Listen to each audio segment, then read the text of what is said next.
You're born with a surname that does half the talking before you ever say a word.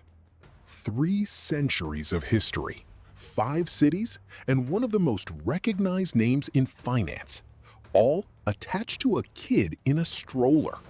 To understand what that actually means, you have to go back to a single house in Frankfurt's Jewish ghetto. Level 1. The Founder's Bet. Mayor Amschel Rothschild was born in 1744 in the Judengasse, the walled Jewish quarter of Frankfurt. He started as a coin dealer, and a talent for numbers got him noticed by a German prince who needed a money manager.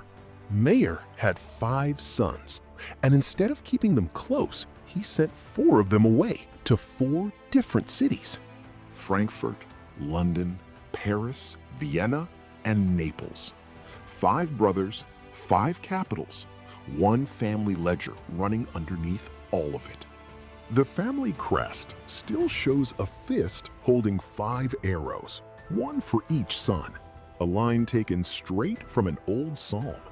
The strategy was simple on paper: stay loyal to each other, and no single government could ever fully control you. Level 2. The Information War. Your branch is in London now, run by Nathan, the 3rd son, the sharpest of the 5.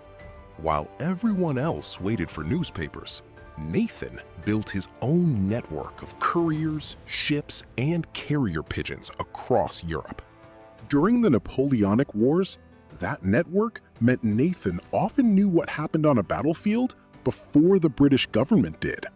In 1815, his agents helped move gold across enemy lines to help keep the Duke of Wellington's army funded at Waterloo.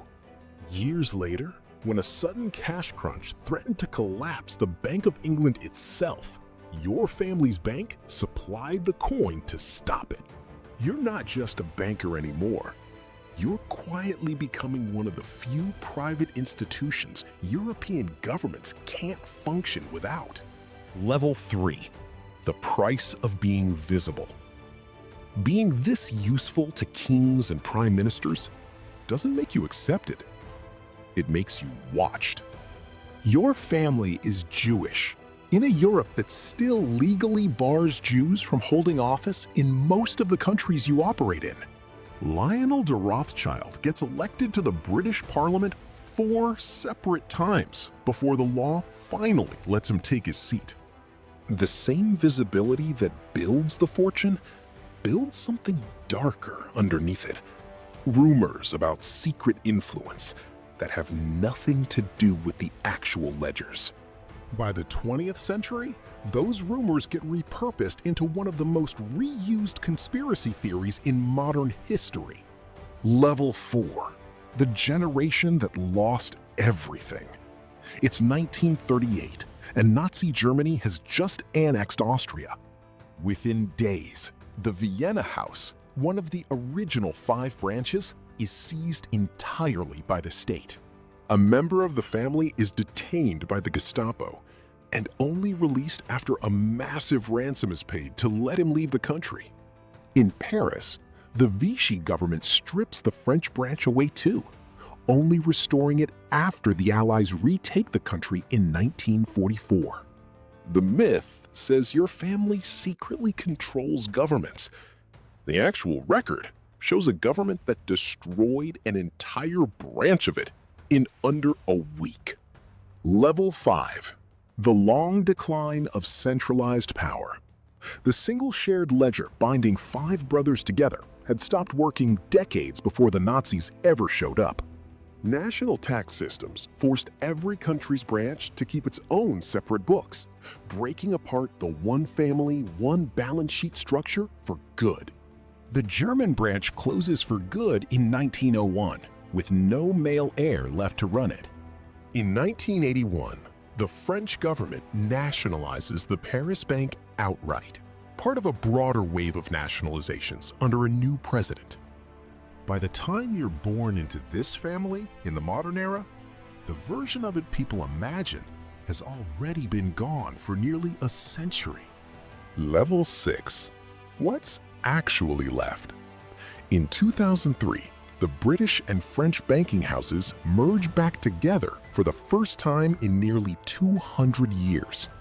Today, it operates as Rothschild & Co., an investment bank and advisory firm, one of dozens competing for deals on any given day. Other branches of the family went a completely different direction. One became one of the most celebrated winemakers in Bordeaux's history.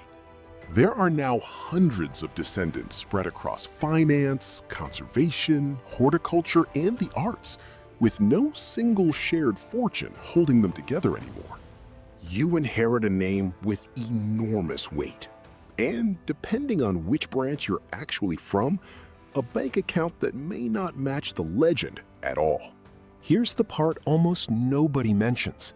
A Hollywood film about your family's early history got hijacked. Nazi propaganda editors lifted footage from it without permission and spliced it into one of the most notorious anti-Semitic films ever made. That single act tells you more about how the myth actually started than any secret meeting ever could. The real story isn't a family secretly running the modern world from the shadows. It's a family that built real, documented power in 19th century Europe, then watched most of that power get taxed, nationalized, and divided for over 100 years. The name still opens doors. The empire behind it stopped existing as one single thing a long time ago. You carry the weight of 3 centuries of history and one of the most persistent conspiracy theories ever attached to a single surname. And almost none of it matches the paperwork.